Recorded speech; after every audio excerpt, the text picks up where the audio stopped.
नमस्कार, माय महानगरच्या लाईव्ह मध्ये मी वैभव पाटील आपलं स्वागत करतो। मी सध्या आहे दादर पश्चिम परिसरामध्ये, दादर पश्चिम परिसरातील कबूतरखाना परिसरामध्ये मी सध्या आहे। सध्या आपण पाहतो कबूतरखाना या प्रकरणावरून सध्या मोठ्या प्रमाणात गदारोळ होताना पाहायला मिळालं होतं। आपल्याला एक विशिष्ट समाजाचा या कबूतरखाना बंदीला विरोध होताना आपल्याला पाहायला मिळत होता। जैन समाजाने या सगळ्या कबूतरखाना बंदीवरून आवाज उठवला होता। मात्र अखेरीस आपण पाहतोय जो दादरचा ऐतिहासिक असा कबूतरखाना, ज्याची ओळख खरं तर अनेक चित्रपट असेल, छोटे पडदे असेल, सीरियस असतील किंवा अनेक आठवणी असतील या कबूतरखान्याच्या, अशा प्रकारचा हा कबूतरखाना होता। मात्र आता कबूतरखाना हा कायमचा बंद करण्यात आलेला आहे।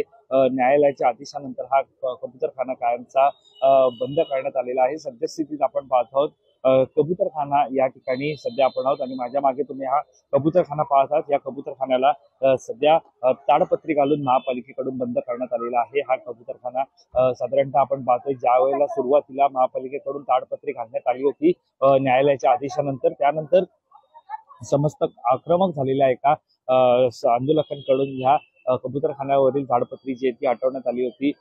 त्यानंतर जे बांबू जे लावण्यात आले होते ते सुद्धा काढण्यात आले होते आणि त्यावेळेला लगेचच कबुतरांना अन्न पाणी जे आहे त्यांना देण्यात आलं होतं, दाना जे आहे त्यांना घालण्यात आले होते। मात्र साधारणतः आपण पाहतोय ज्या प्रकारे आपण पाहतो सध्याची ही परिस्थिती आपण पाहतोय की म्हणजे सध्या आपल्याला हा कबूतरखाना बंद असल्याचं पाहायला मिळत आहे।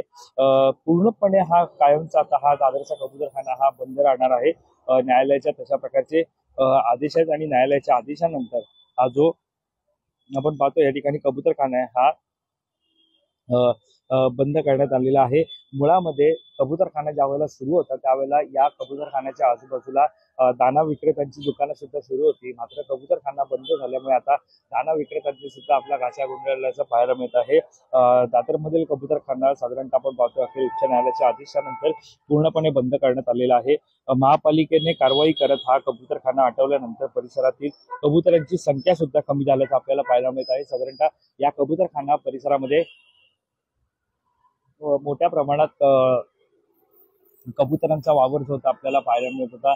या कबूतर खानामध्ये म्हणजे या जो ताडपत्री घातलेल्याचे आपल्याला पाहायला मिळत आहे त्यामध्ये आपल्याला मोठ्या प्रमाणात कबूतर आणि त्यांच्यासाठी असलेलं अन्न पाण्याची व्यवस्था आपल्याला पाहायला मिळत होती आणि मुळामध्ये मोठ्या प्रमाणात कबूतर आपल्याला त्या ठिकाणी पाहायला मिळत होती। मात्र आता कबुतरांची संख्या सुद्धा या ठिकाणची कमी झाल्याचं पाहायला मिळत आहे। त्यामुळे येथील दाणा विक्रेत्यांनी आपला घासा जो तो गुंडाळलेला आहे।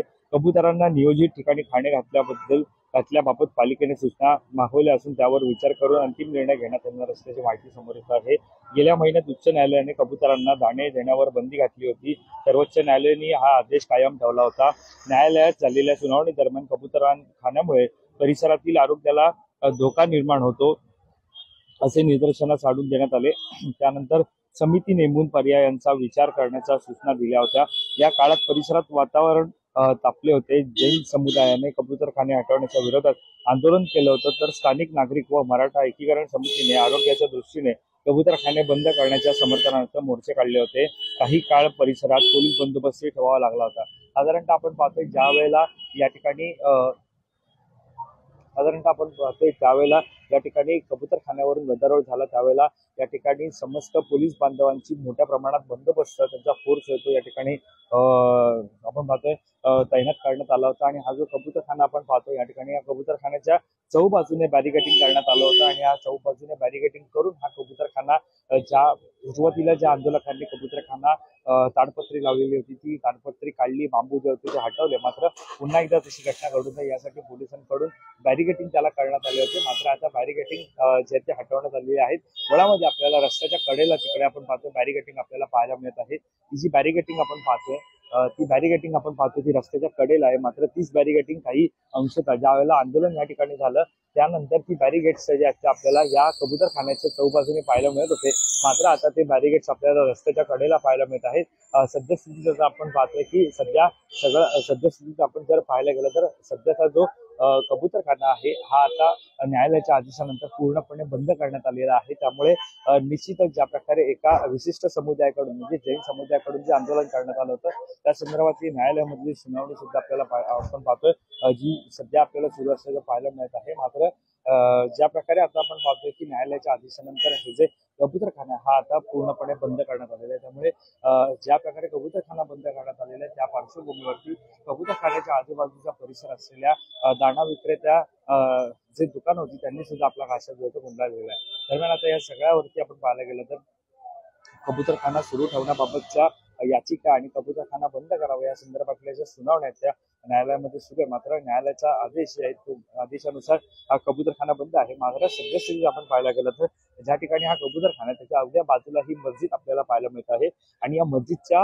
मागेच आपल्याला पाहायला मिळतं की सध्या जे कबूतरखान्या परिसरामध्ये जे कबूतर होते ते सध्या त्या एका इमारती म्हणजे बैठ्या चाळीच्या छतावरती आपल्याला सध्या कबूतर पाहायला मिळत आहे. त्यामुळे त्या ठिकाणी सध्या मोठ्या प्रमाणात हे कबूतर पाहायला मिळत आहेत. ही समोर जी इमारत पाहतात ती इमारत आहे म्हणजे ही जी इमारत तुम्ही समोर पाहतात ते मस्जिद आहे आणि मस्जिदच्या मागच्या बाजूलाच ती बैठी चाळ आहे आणि ते क्रिटिकल मार्केट म्हणून प्रसिद्ध अशी ही दादरची मार्केट आहे आणि त्या मार्केटच्या वरती आपल्याला साधारणतः सद्यस्थितीत कबूतर जे ती पाहायला मिळत आहे. मात्र सध्या जो भाग होता कबूतरखान्याचा त्यामध्ये मात्र एकही कबूतर पाहायला मिळत नाहीये. मुळातच आपण पाहतोय कबूतरखाना बंद केल्यामुळे या ठिकाणी कबुतरांची संख्या कमी झाली. त्यांना अन्न पाणी जे ते त्या ठिकाणी मिळत नसल्यामुळे या ठिकाणी जो कबुतरांचा वावर होता तो सुद्धा आता कमी झालेला आहे. त्यामुळे आता या सगळ्यावरती न्यायालयाच्या आदेशानंतर कबूतरखाना जो कायमचा बंद करण्यात आलेला आहे या सगळ्यावरती आता आपलं लक्ष असणारच आहे. या संदर्भात अधिकची माहिती जाणून घेण्यासाठी तुम्ही माय महानगर लाईव्हला सबस्क्राईब करायला विसरू नका. कॅमेरा पर्सन अवधेश स्टोरी सब पाटील, मुंबई.